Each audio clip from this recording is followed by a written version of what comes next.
ಇಷ್ಟೊತ್ತಾದ್ರೂ ಬರ್ಲೇ ಇಲ್ವಲ್ಲ?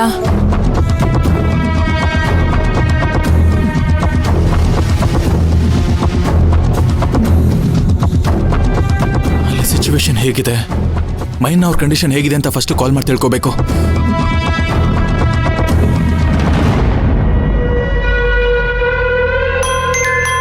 ಹೇ ಖುಷಿ, ಧ್ರುವಾನೇ ಕಾಲ್ ಮಾಡ್ತಿದ್ದಾರೆ. ರಿಸೀವ್ ಮಾಡು, ಲೌಡ್ ಸ್ಪೀಕರ್ ಹಾಕು. ಹಲೋ ಹಲೋ ಅನುಷ್ಕಾ ಅವ್ರೆ, ಅಲ್ಲಿ ಎಲ್ಲ ಸರಿಯಾಗಿ ನಡೀತಿದ್ಯಾ? ಮೈನ್ ಅವ್ರು ಓಕೆನಾ? ಇಲ್ಲೆಲ್ಲ ಸರಿಯಾಗಿ ನಡೀತಿದೆ. ಆದ್ರೇನಾ? ಏನಾದ್ರೆ? ಸುಮ್ನಿರೆ. ಧ್ರುವ, ಇಲ್ಲೆಲ್ಲ ಸರಿಯಾಗಿ ನಡೀತಿದ್ದೆ. ಇಲ್ಲ ಇಲ್ಲ ಇಲ್ಲ ಇಲ್ಲ ಇಲ್ಲ ಇಲ್ಲ, ನೀವೇನೋ ಮುಚ್ಚಿಡ್ತಾ ಇದ್ದೀರಾ. ಏನ್ ನಡೀತು? ಮೈನ್ ಅವ್ರು ನಾರ್ಮಲ್ ಆಗಿದ್ದಾರೆ ತಾನೆ? ಏನಾಯ್ತು? ಹಾ ಅವಳು ನಾರ್ಮಲ್ ಆಗಿದ್ದಾಳೆ. ಆದ್ರೆ ನೀವು ಕೊಟ್ಟಿರೋ ಸೀರೆ ಉಟ್ಕೊಂಡಿಲ್ಲ ಅಷ್ಟೇ.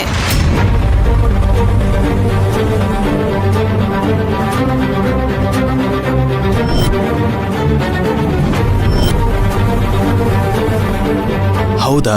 ನೀವೇನು ಫೀಲ್ ಮಾಡ್ಕೋಬೇಡಿ ಧ್ರುವ. ಅವಳು ನೀವು ಕೊಟ್ಟಿರೋ ಸೀರೆ ಉಟ್ಕೊಳ್ದೇ ಇರ್ಬೋದು, ಆದ್ರೆ ನಿಮ್ಮ ಮೇಲೆ ಇನ್ನೂ ಬೆಟ್ಟದಷ್ಟು ಪ್ರೀತಿ ಇಟ್ಕೊಂಡಿದ್ದಾಳೆ.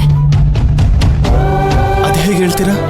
ಹೇಗೆ ಅಂದ್ರೆ, ನಿಮಗೆ ನಿಶ್ಚಿತಾರ್ಥ ಆಗ್ಬೇಕು ಅಂತ ಬಲವಂತ ಮಾಡಿದ್ದೆ ಅವಳು. ಆದ್ರೆ ಇವಾಗ ಅವಳಿಗೆ ನಿಮ್ ನಿಶ್ಚಿತಾರ್ಥ ಆಗ್ತಿರೋದನ್ನ ತಡ್ಕೊಳಕ್ ಆಗ್ತಿಲ್ಲ. ಒಳಗೊಳಗೆ ವಿಲವಿಲ ಅಂತ ಒದ್ದಾಡ್ತಿದ್ದಾಳೆ. ಮನ್ಸಲ್ಲಿ ಒದ್ದಾಡಿ ಏನ್ ಪ್ರಯೋಜನ ಹೇಳಿ? ಇರೋ ಪ್ರೀತಿನ ಓಪನ್ ಆಗಿ ಒಪ್ಕೊಳ್ತಾ ಇಲ್ಲ ಅಲ್ವಾ? ನಿದ್ದೆ ಮಾಡೋರ್ನ ಎಬ್ಬಿಸ್ಬೋದು, ಆದ್ರೆ ನಿದ್ದೆ ಮಾಡ್ತಿರೋ ತರ ಆಕ್ಟ್ ಮಾಡೋರ್ನ ಎಬ್ಸಕ್ಕಾಗುತ್ತ ಧ್ರುವ? ಮೈನನ್ ಪರಿಸ್ಥಿತಿನೂ ಹಾಗೇ ಇದೆ. ನಿನ್ ಮೇಲ್ ಸಾಗರದಷ್ಟು ಪ್ರೀತಿ ಇದ್ರು ನಿಂಗೋಸ್ಕರ, ನಿನ್ ಕುಟುಂಬಕ್ಕೋಸ್ಕರ ಅವಳ ಪ್ರೀತಿನ ಮನ್ಸಲ್ಲೇ ಮುಚ್ಚಿಟ್ಕೊಂಡಿದ್ದಾಳೆ. ಖುಷಿ ಅವ್ರೆ, ನೀವಿಬ್ರು ಹೇಳೋ ತರ ಮೈನಾ ಅವ್ರಿಗೆ ನಿಜವಾಗ್ಲೂ ನನ್ನ ಮೇಲೆ ಪ್ರೀತಿ ಇದೆ ತಾನೆ? ಪ್ರೀತಿ ಇಲ್ದೇನೆ ನಿಮ್ ಹೆಸರಲ್ಲಿ ಅರ್ಚನೆ ಮಾಡಿಸ್ತಾಳಾ?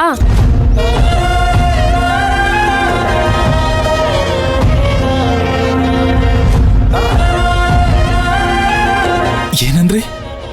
ನನ್ನ ಹೆಸರಲ್ಲಿ ಅರ್ಚನೆ ಮಾಡಿಸಿದ್ರಾ? ಹೌದು ಧ್ರುವ ಅವ್ರೆ, ನಿಮ್ ಎಂಗೇಜ್ಮೆಂಟ್ ನಡೀಲಿ, ನಿಮಗೆ ಒಳ್ಳೇದಾಗ್ಲಿ ಅಂತ ನಿಮ್ ಹೆಸರಲ್ಲಿ ಅರ್ಚನೆ ಮಾಡಿಸಿದ್ಲು. ಧ್ರುವ, ನೀವು ಮಿಸ್ ಮಾಡದೆ ಬರ್ತೀರಾ ತಾನೆ? ಏನ್ ಖುಷಿ ಅವ್ರೆ ಹೀಗೆ ಕೇಳ್ತಾ ಇದ್ದೀರಾ? ನನ್ನ ಇಷ್ಟು ದಿನ ಮೈನಾ ಅವ್ರು ಪ್ರೀತಿಸ್ತಿದ್ರು, ಅದ್ ನಿಜ, ನನಗೆ ಗೊತ್ತು. ಆದ್ರೆ ಎಲ್ಲಿ ಈ ಘಟನೆಗಳೆಲ್ಲ ನಡೆದ್ಮೇಲೆ ನನ್ನ ಅವ್ರ ಮನ್ಸಿಂದ ಕಿತ್ತಾಕಿದ್ರು ಅಂತ ನನಗ್ ಭಯ ಕಾಡ್ತಾ ಇತ್ತು. ಆದ್ರೆ ಈಗ ನನ್ನ ಹೆಸರಲ್ಲಿ ಅರ್ಚನೆ ಮಾಡಿಸಿದ್ರು ಅಂತ ನೀವು ಹೇಳಿದ್ರಲ್ಲ, ಹಾಗಾದ್ರೆ ಅವ್ರು ನನ್ನ ಖುಷಿನ ಇನ್ನೂ ಬಯಸ್ತಿದ್ದಾರೆ ಅಂತ ಗೊತ್ತಾಯ್ತು. ನನ್ನ ಹೆಸರಲ್ಲಿ ಅರ್ಚನೆ ಮಾಡಿಸಿದ್ರು ಅಂತ ನೀವು ಹೇಳಿದ್ರಲ್ಲ, ಹಾಗಿದ್ರೆ ಅವ್ರು ನನ್ನ ಸಂತೋಷನ ಇನ್ನೂ ಬಯಸ್ತಿದ್ದಾರೆ ಅಂತ ನನ್ಗೆ ಅರ್ಥ ಆಯ್ತು. ಅವ್ರ ಮನ್ಸಲ್ಲಿ ನಾನಿದ್ದೀನಿ, ಅದ್ರಲ್ಲಿ ಡೌಟೇ ಇಲ್ಲ. ಅದ್ರಲ್ಲೇನ್ ಡೌಟ್? 100% ನಿಮ್ ಸಂತೋಷನೇ ಅವಳು ಬಯಸ್ತಾಳೆ. ಇಷ್ಟ ಸಾಕು. ಇವತ್ತಲ್ಲ ನಾಳೆ ಮೈನಾ ಅವ್ರು ನನ್ನ ಪ್ರೀತಿನ ಒಪ್ಕೊಳ್ತಾರೆ ಅಂತ ನನಗೆ ನಂಬಿಕೆ ಬಂದಿದೆ. ಈ ಒಂದು ಧೈರ್ಯ ಸಾಕು. 1000 ಅಡಚಣೆಗಳು ಬಂದ್ರು ನಾನು ಅದನ್ನ ಎದುರಿಸಿ ಮೈನಾ ಅವ್ರ ಮುಂದೆ ಬಂದು ನಿಂತ್ಕೊಳ್ತೀನಿ. ಧ್ರುವ ಅವ್ರೆ, ಇಲ್ಲೆಲ್ರೂ ನಿಮ್ಗೋಸ್ಕರ ಕಾಯ್ತಿದ್ದಾರೆ. ನಾನು ಅಷ್ಟೇ. ನಾನು ಯಾವಾಗ ಅಲ್ಲಿಗೆ ಬರ್ತೀನೋ, ಯಾವಾಗ ಮೈನವ್ರ ಕುತ್ತಿಗೆ ತಾಳಿ ಕಟ್ತೀನೋ, ಯಾವಾಗ ಮೈನವ್ರನ್ನ ನನ್ನವ್ರನ್ನಾಗಿ ಮಾಡ್ಕೋತೀನೋ ಅಂತ ಕಾತರದಿಂದ ಕಾಯ್ತಾ ಇದ್ದೀನಿ. ನಿಜ ಹೇಳಬೇಕು ಅಂದ್ರೆ ನನ್ನ ದೇಹ ಮಾತ್ರ ಇಲ್ಲಿದೆ, ನನ್ನ ಜೀವ ಎಲ್ಲ ಅಲ್ಲೇ ಇದೆ. ಆದ್ರೂ ಧ್ರುವ, ನೀವು ತುಂಬಾ ಕೇರ್ಫುಲ್ ಆಗಿರ್ಬೇಕು. ಯಾವ್ದೇ ಕಾರಣಕ್ಕೂ ಮಿಸ್ ಮಾಡಲ್ಲ, ಯಾವುದೇ ಕಾರಣಕ್ಕೂ ಮಿಸ್ ಮಾಡಲ್ಲ. ಆ ದೇವ್ರೇ ಅಡ್ಡ ಬಂದ್ರು ಇವತ್ತು ನನ್ನನ್ನು ತಡೆಯೋದಕ್ಕಾಗಲ್ಲ. ನೋಡಿ, ನಾನು ಅಲ್ಲಿಗೆ ಬರ್ತೀನಿ, ಖಂಡಿತವಾಗ್ಲೂ ಬರ್ತೀನಿ. ಅಲ್ಲಿ ತನಕ ನನ್ನ ಮೈನಾ ಅವ್ರನ್ನ ಜೋಪಾನವಾಗಿ ನೋಡ್ಕೊಳ್ಳಿ.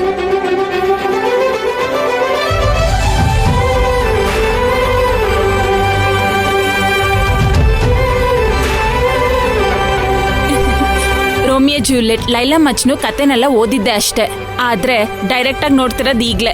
ನೀನ್ ಹೇಳೋದು ನಿಜ ಖುಷಿ. ಪ್ರೀತಿ ಅಂದ್ರೆ ಒಬ್ರನ್ನ ಪಡ್ಕೊಳ್ಳೋದು ಅಂತ ಮಾತ್ರ ಅನ್ಕೊಂಡಿದ್ದೆ. ಆದ್ರೆ ಇವರಿಬ್ರು ನೋಡಿದ್ಮೇಲೆ ಅನ್ನಿಸ್ತಿದೆ ಒಬ್ರನ್ನ ಒಬ್ರು ಬಿಟ್ಕೊಟ್ಟು ತ್ಯಾಗ ಮಾಡೋದು ಅಂತ. ಇದೇ ಕಣೆ ನಿಜವಾದ ಪ್ರೀತಿ. ನೀನ್ ಹೇಳೋದು ನಿಜ. ಈ ಪ್ರೀತಿ ಯಾವತ್ತೂ ಸೋಲ್ಬಾರ್ದು. ನಾವು ಸೋಲಾಗ್ ಬಿಡಬಾರ್ದು. ನಮ್ ಜೀವನಾದ್ರೂ ಕೊಟ್ಟು ಈ ಪ್ರೀತಿನ ಕಾಪಾಡ್ಬೇಕು. ಈ ಪ್ರೀತಿ ಯಾವತ್ತೂ ಸೋಲಲ್ಲ ಅನ್ನು, ಗೆದ್ದೇ ಗೆಲ್ಲುತ್ತೆ.